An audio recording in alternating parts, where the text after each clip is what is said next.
On this episode of the Grow Plateau podcast, we have Melissa Salazar from the Robert Slack team just north of Clearwater, Florida. Melissa has seen her business take off by utilizing social media.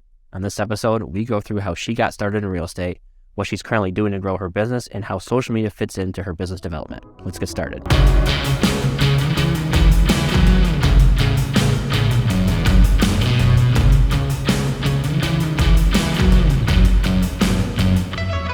All right, cool. Melissa, thanks for taking the time to hop on the podcast.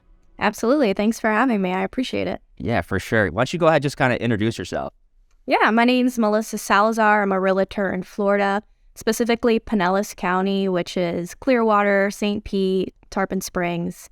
But I do work Hillsborough County, which is the Tampa Bay area as well. And yeah, I've been licensed for about 2.5 years now, and I just love what I do. Oh, cool. So how'd you get into real estate? So the reason I got into real estate was because I've always wanted a job where I will always learn, right? So in real estate, every transaction is different. So there's always something to learn, which I love because once you stop learning, you stop growing. And the fact that I get to help people with the biggest transaction of their life is super powerful and important. So I love that process and being a part of that with so many different people. Oh, cool. So that's kind of what drew you to, what were you doing before real estate? So I was working at Paul Mitchell, the school. It's a beauty school, and I started at the front desk and then worked my way through different positions in admissions, HR, human resources, and kind of worked my way all the way through until I hit a ceiling and there was nothing for me to learn and grow to. So I decided to look elsewhere. Gotcha. And then, that kind of that passion for what you were looking for kind of drove you to real estate. Yeah, right. Definitely. Kind of went from there. Did you, when you first got into real estate, did you jump right on a team or were you just right on your own? So right on my own, I started at Keller Williams when I first got my real estate license. I was there for about 6 months and they have an amazing training program, but it just wasn't the right fit for me. So I decided to look elsewhere. And that's when I found Robert Slack, who is my broker now. And although we're technically a part of the Tampa Bay team, I'm really a single agent. So I don't work on a team too much, and I don't have anybody under me yet. But that is one of my goals, is to eventually build my own team. Oh, cool. Okay. Now, when you are, so are you from the area that you work in? So no, and that's a huge reason why I have loved my broker so much. So I grew up in Orlando and moved here to this area about 4 years ago. So my sphere of influence in this area is not very big. And so what is great about Robert Slack is that they provide leads to all of their agents, which was a game changer for me because although I tried door knocking and building my own sphere, that takes time. And in real estate, I just kind of needed to get going pretty quickly. And so Robert Slack gives you at least 30 leads a month through realtor.com. So oh, nice.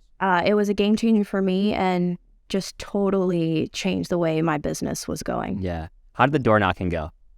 Well, and not so great. I have found that people don't like to answer their door anymore. And I can't even blame them because when someone knocks on my door, I'm like, go away. Yeah. Like, who's looking for me? Yeah, exactly. So it wasn't great, I'll be honest. Those days I think are over, the door knocking days. So it's a nice experience because it kind of helps you develop like a thick skin.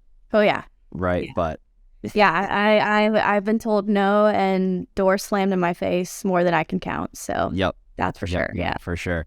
So you get the leads from your broker. Do you do, so that's interesting. So you grew up in Orlando. So you like you mentioned, you really don't really have that sphere of influence that a lot of younger agents rely on. Mm-hmm. So you rely on the leads from your broker. You did door knocking. Do you do like a lot of like calls to like expired listings, that kind of thing too? I do that, but a lot of rejection there. So just working on building my own sphere, that will take time, but just going and doing networking events. I'm looking into joining a BMI group, a business group, where you can just kind of get connected with different professionals and hopefully get them to refer business to you and you refer business to them.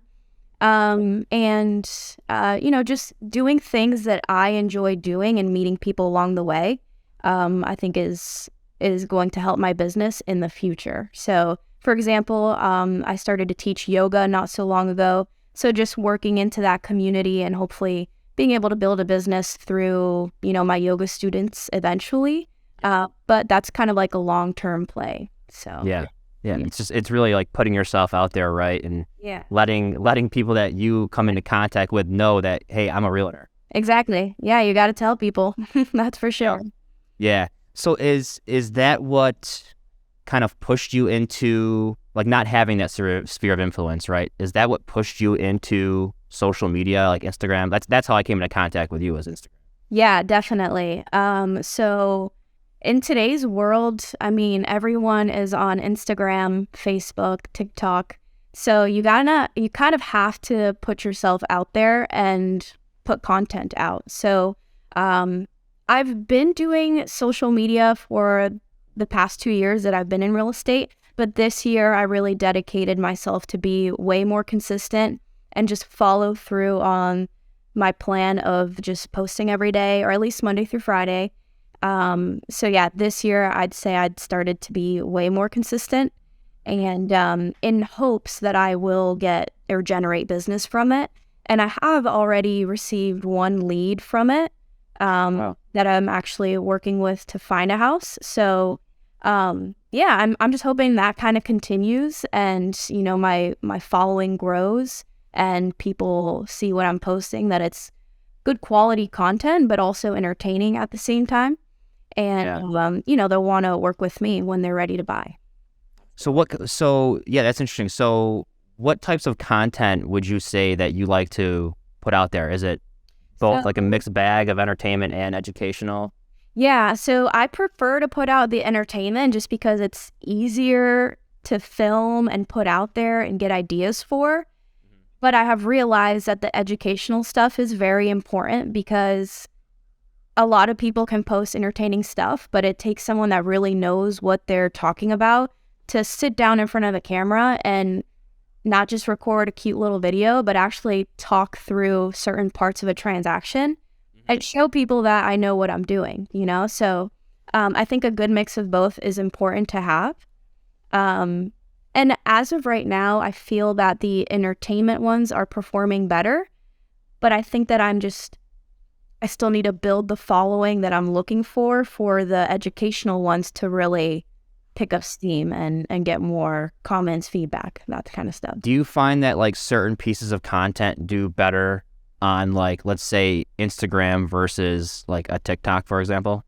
Yeah. So on Instagram, it'll be a mix of educational and entertainment. TikTok is fully entertainment, at least what I have found. I mean, I used to be a lot better on TikTok, but I found that I wasn't attracting the type of audience that I'm looking for.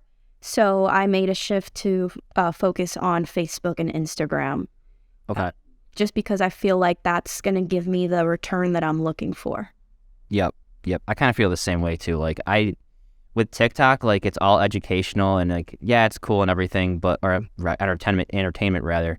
And it's like, yeah, it's cool and fun, everything like that, but it's not hitting the target that I'm looking for, right? Yeah, exactly. It's fun and goofy to do. Like, my wife thinks I'm an idiot, but whatever.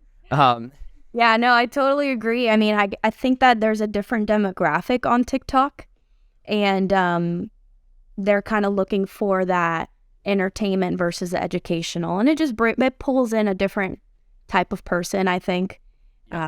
And I get comments that are just not so nice on TikTok sometimes. They're brutal, aren't they? Oh my gosh, those internet trolls, man, they are intense. Yeah. And like, you tell yourself it's not going to bother you and, whatever, but it does get to you, like if you start to see it a lot, it's like, man, like I don't need this in my life.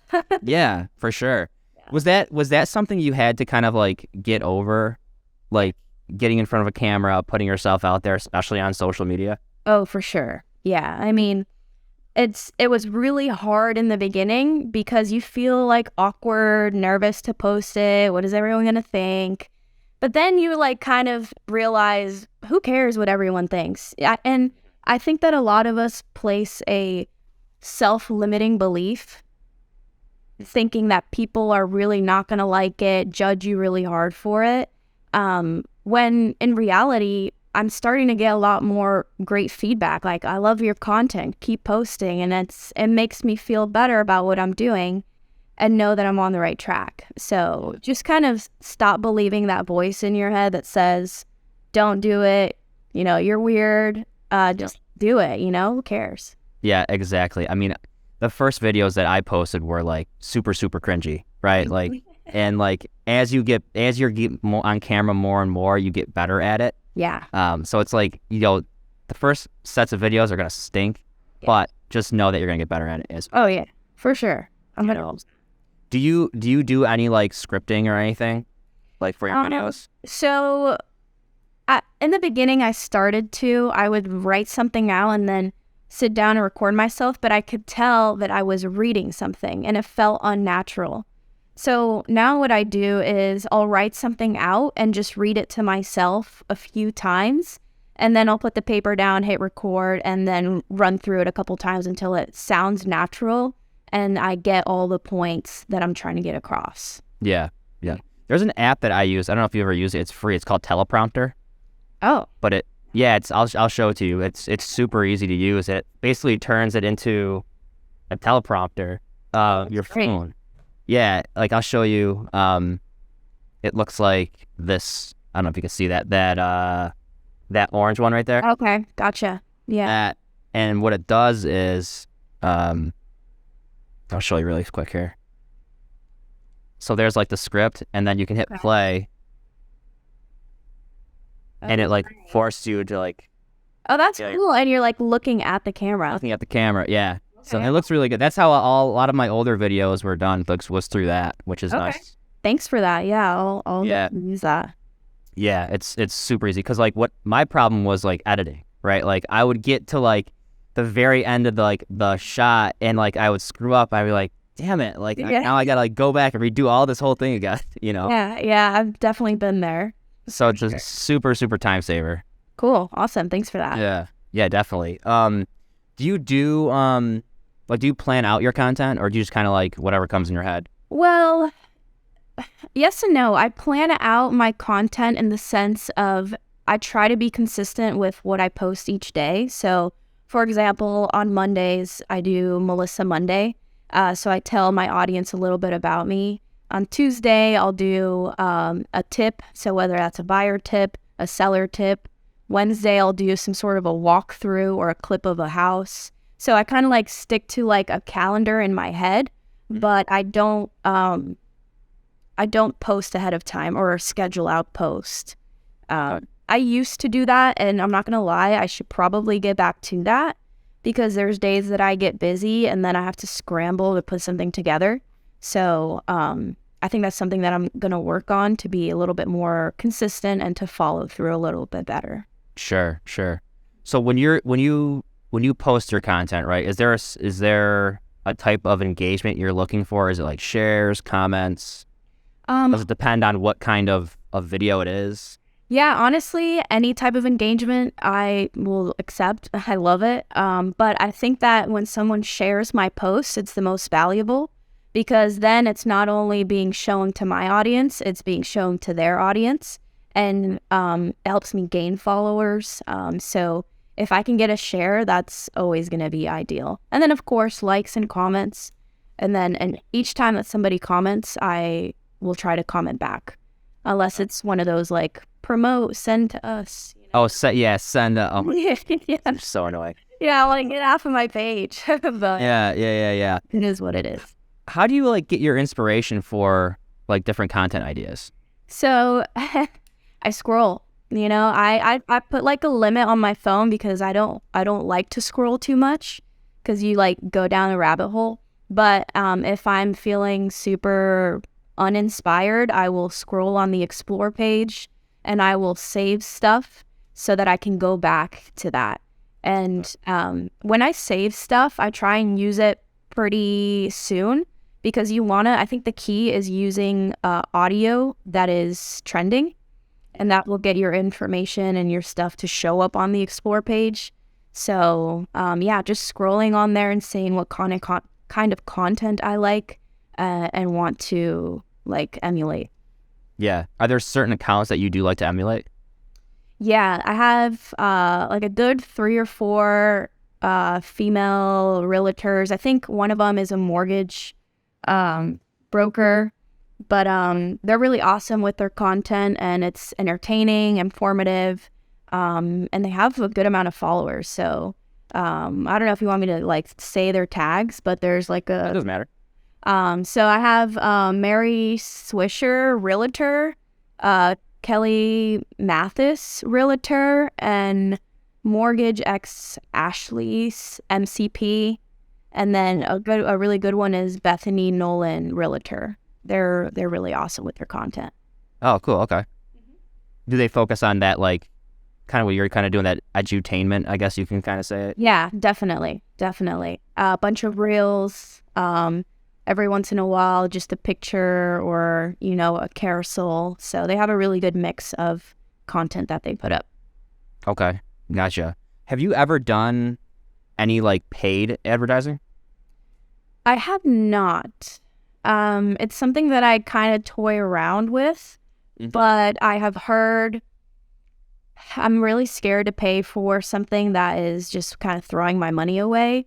So, and I've heard a lot of horror stories of people like paying for a certain marketing service or promoting their stuff and never seeing a return. So, I think eventually I will invest in that. I just really need to sit down and do my research to find out what kind of promoting and marketing is going to be beneficial.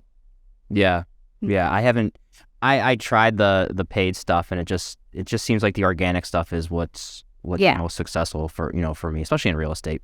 People might not be ready to buy like this second, but you kind of mentioned it earlier where it's a long-term play. Oh yeah. It's social media, right? So you're kind of got to be in it for the long haul. It's not like this second. Yeah, exactly. Right? So what's like your biggest like challenge then? Like whether it's creating content or growing your business. I guess let's start with growing your business right now. Yeah, I think definitely just building and nurturing the Sphere business, because even though it's great that my broker gives me leads, they take a bigger percent of the commission because they're given to us. So building that Sphere is going to help me take home more commission at the end of the day and just kind of help people within my Sphere. So just being consistent with my posting and putting myself out there is honestly something that I struggle with. So you mentioned earlier telling everybody that you're a realtor. I need to work on that. I mean, I'll meet someone new and it'll be like one of the last things that comes up in conversation. And I think I need to switch that mentality because how are people going to know if I don't just say it? Right. So yeah, getting involved with the community, like doing more events that I'm a really big plant girl. I love my plants. So like going to plant exchanges and meeting people organically, that's something that I'm really trying to focus on and work on so that I can build a sustainable long-term business. Yeah. Do you plan on doing any like sponsored events or anything like that? Like where it's like a planting party where like, like up here we have like this like greenhouse where like you can go and plant your pots and you like drink wine, and then like in the spring when it's ready you come pick it up. That's awesome. Honestly, I think I should. I mean, it's a great idea. I don't know if I have the sphere big enough to do that yet, but I think it's a great thing to do. And I follow a few agents that have a huge team here in my area, and they do stuff like that all the time. I mean, they'll do bowling parties, just different stuff to get the community together and generate business from it. So I haven't done it yet, but it's definitely something that I want to do. Definitely. Yeah.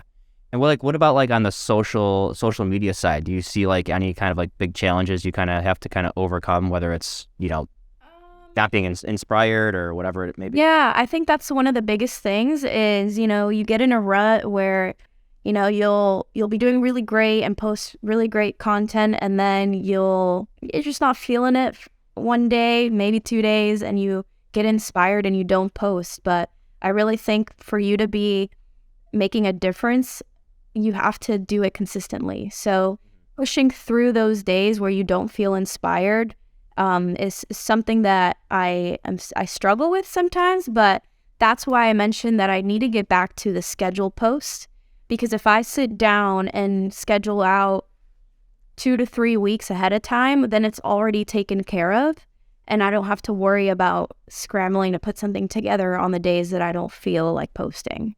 Yep. So consistency, that's the key, and that's the biggest. Yeah, it's always tough to, like, when, you can get into, like up here, right? Our spring market usually hits right around March, and then it's busy until about September.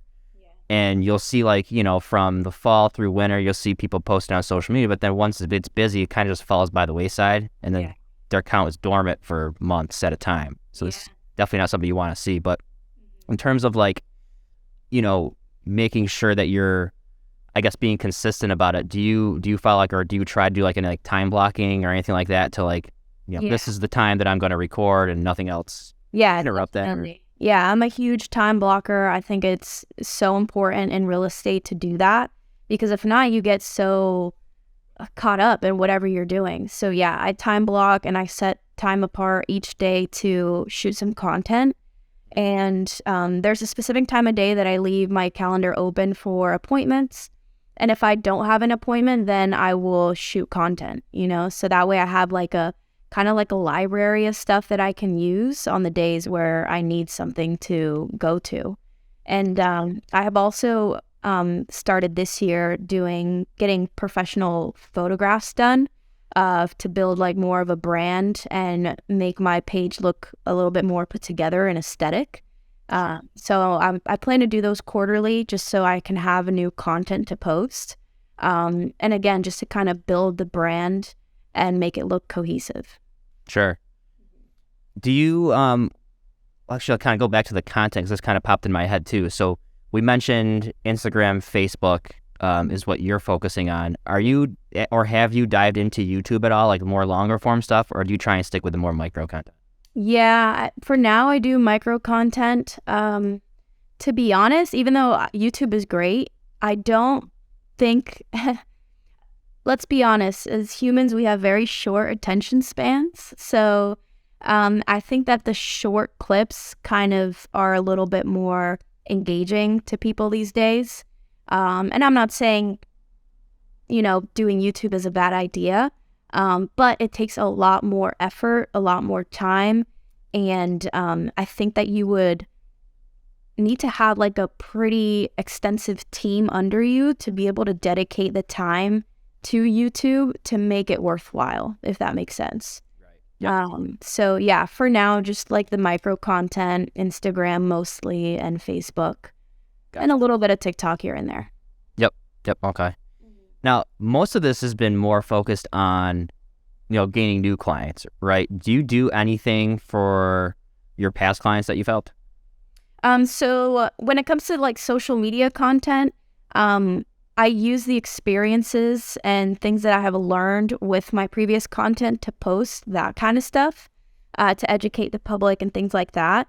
But when it comes to like marketing to them, essentially just sending them market updates, home evaluations, and just kind of nurturing them so that they recommend me for anyone they might know, send me referrals, or, when they're ready to sell, they'll think of me first. And I've only been selling real estate for 2.5 years. So in real estate, that's not necessarily a long time, but I have already gotten someone that I helped buy come to me, and we're going to list their house actually this Friday. And then just, the clients that know somebody that's looking to buy in the area, I've gotten a few referrals from them. So it always feels good when you get that referral business, for sure. Yeah. So 2.5 years in, you're starting to get referrals, right? Do you kind of feel like you've, like, I guess, like, pushed the snowball, like, up the hill enough where, like, it's kind of starting to roll down the other side and you kind of have some momentum now? Yeah, definitely. Absolutely. I mean, I've gotten a solid like 5 or 6 referrals from my past clients. And I've worked with a lot of people that bought their forever homes, so I don't necessarily know that they'll sell anytime soon. But then again, I can't really say that for sure because the lady that came to me to sell told me it was going to be her forever home, and now she's selling because she's having a grandbaby and moving out of state. So it's the first time I've gotten a listing from a past client, but yeah, I think that in terms of referrals, that's huge. And Yeah. the agents that don't nurture their past clients are missing a huge ticket there. It never hurts to reach out to them to check in and say, hey, how's it going? Oh, by the way, do you know anybody that's looking to relocate to this area? You know? Sorry, go ahead. Go ahead. No, go ahead.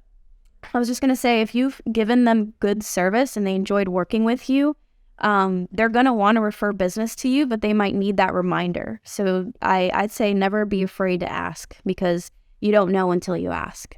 Yep. I was just going to mention that. So like that was like a weird thing for me to get used to, is basically asking for the business. Yeah. Right.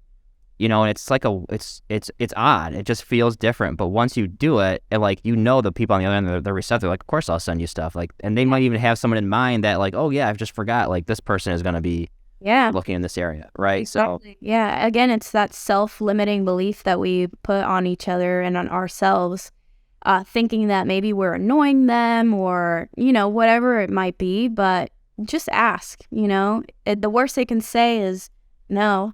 And then that's that, you know? Right. They can't take away your birthday. Yeah. You know? Exactly. You know, and it's funny, like, people like to talk about real estate, whether they're buying or not. They just like to talk about it. Yeah. Like, so true. So true. You know? So you can even just call your past clients and talk about what the market's doing. Yeah. Because they're probably curious. Like, they see the news. They see what's going on you know, around the country. They're probably curious themselves. So yeah, absolutely, absolutely. And the media, you know, puts a certain image out there of what the real estate market is doing. But you know, as agents, we're the ones that really know what's going on and like boots on the ground, what's really happening. So it helps to be that kind of source of information to those clients, I think. Yep, 100%. Like, you guys are really the quarterback of the deal, right? You know, I'm in New York, and I've closed loans down in Florida, but in New York, we have attorneys, right? So there's attorneys, there's title companies, there's a lot of hands in the pot in New York State, where it takes, you know, almost 50 days to close up here because there's so many hands in the pot. Where down in Florida, you guys are a title company state, so you guys can close in like less than 30 days. Yeah. Right? Yeah. So, you know, it's different, right? Wherever you are located across the country. But if someone's talking to you about what the market's like down in Florida, I'm sure they have friends across the country that, like, you know, now they're going to share that experience with their friend and be like, oh, this is what it's like doing down here. I just talked to Melissa. Yeah, absolutely. Absolutely. You know? So do you use a CRM to like manage all that? Oh, yeah. Yeah. Well, it's a CRM that's given to me by my broker. It's called Follow Up Boss. I don't know if you've heard of it. Oh, yeah. Yeah. But it's pretty legit. I mean, at each time we get a new lead, it comes straight through to our CRM. And they even have like some AI worked into our nurtured leads that we haven't touched in a while. Every once in a while, the AI will jump in and send them a text or an email and just kind of keep touching those leads that need to be nurtured. So that's cool. Pretty cool. Yeah. Yeah. Yeah. You can customize things on it too? Yeah. Oh, nice. Yeah. Do you do any like the handwritten notes? I don't. No, well, I should start doing it too, but Yeah, you know, I think that it's hard for me to tell if it's worth it or not. I hear that it is, you know, but I just don't know if that's like old school or not. And yeah, I mean, yeah, I haven't done it, but maybe I should. Yeah, I talked to an agent a couple weeks ago who was like wildly successful at it, and then I talked to another agent who was like, they just throw it out, you know. So yeah, it's just, you know, it's one of those things where in real estate, to grow your business, like there's so many different ways to do it. Yeah, it's just trial and error. Just try it, and if it sucks, then you just move on to something else. Yeah, finding what works for you. But you know, the thing that's I hear about handwritten notes and postcards and things like that, it's also a very long-term play. I mean, you can send a postcard or a note to somebody once, but that's not going to do anything. You have to send it to them like for a solid year, I would say, 2 years for them to see it one day and be like, oh, Melissa, yeah, I'm going to call her. You know what I mean? It's a very long-term play as well. And it takes a lot of money to do that investment. Yep, and patience for sure. Patient. You know, yep, yeah. So what's like, we kind of talked about what your goals were. Like, what's your like ultimate like business goal? Do you want to have like a team or? Yes, I would love to have a team because I think that that's a great way to not only help you generate more business, but have a sustainable business. Because if I am ever going out of town, you know, there's nothing that I can really do for my business because I'm away. If I have a team under me, they can help me run deals while I'm away, you know? So definitely build a team someday. I've never had the ambition to become a broker. To me, that just, it's a lot of liability and a lot of work. So at this time, I don't have that ambition, but who knows? That could change eventually. Sure. But for now, just have my own team under me is like the long-term goal. Yeah, yeah. Do you have like a transaction? Do you have someone like helping you, like transaction coordinator or anything right now? So no, my broker gives us the option to use one every time we have a pending transaction, but I'm sort of a control freak with my transactions and I want to just be in all of it. And that's something that I'm trying to work on because I know that in order to grow and eventually if I want to have a team, I have to kind of delegate, you know, and trust people to do that kind of work and follow through that I do. So the next pending that I get, I will opt in to do a TC just so I can kind of start letting that go and see how that goes. Yeah. And like, you know, it's a trial and error thing too, right? You might, you know, try it and, well, I can do this, I can do this. Maybe you can just handle this part kind of thing. Like it's all trial and error kind of thing, right? Yeah, yeah. And I mean, the broker that we have also gives us the option to hire a VA, someone that can make calls on our behalf and follows with our leads in our database. But again, it's just that part of me that's like, well, if I'm not the one making the connection, I'm not going to really connect with the client. And that seems off to me. So VA, I'm a little bit more hesitant about, but a TC, I think, is probably a little bit more worth it. Yeah, especially as you're trying to grow that sphere and grow your network in the area that you're in. That'd be tough to do with a VA. You really want to be like the point person. Absolutely. And develop that relationship. I agree, for sure. You know? All right, well, we're coming up here on the end here, and there's 3 questions I ask pretty much everybody that comes on, all right? So the first one, what's one book or podcast you think everyone looking to grow their business in real estate should read or listen to?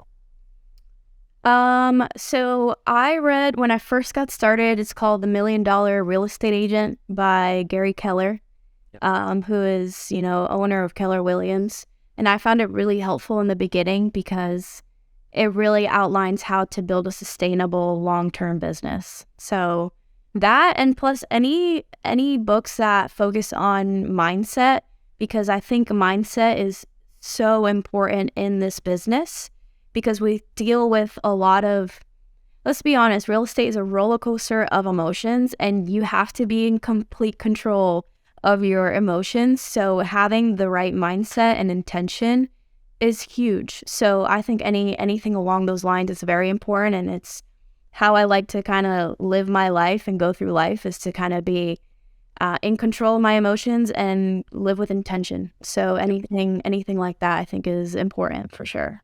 Oh, that's awesome. I love that. What should everyone who is in real estate either start doing or stop doing? They should stop doubting themselves and their abilities and all those self-limiting beliefs that we put on ourselves. Stop doing that and start doing. I mean, make those calls. I'm always so shocked when I meet an agent that is just doesn't want to make the calls and is hesitant to just do the work. Like, how do you expect to get to success if you're not willing to do what's required? I mean, we have to make these calls. So yeah, just stop doubting yourself and start doing what you got to do. And that's it, you know? Yeah. Yeah. That was the big thing. It's like getting out of your comfort zone, right? Like when you get out of your comfort zone, that's when you actually start growing, not just as like your business, but like as a person too, like getting out of your comfort zone more. So Yeah, absolutely. The only way that you learn is when you put yourself out there and, you know, go through these experiences. And even when you come across something that seems like it was a negative thing, there's always something to learn and gain from it. So if you have that perspective, I mean, you can't lose, you know, just take everything as a win and keep pushing forward. Yep, exactly. All right, last one. Where can everybody find you online? So my Instagram is Salazar Sells Real Estate. My last name is Salazar. Facebook, Melissa Salazar, and TikTok, Salazar Sells. Cool. Yep. Well, awesome. I appreciate it. That was awesome stuff, Melissa. I appreciate you hopping on. Yeah, thanks for having me, Chris. I appreciate it. Absolutely. Have a good one. Thanks, you too.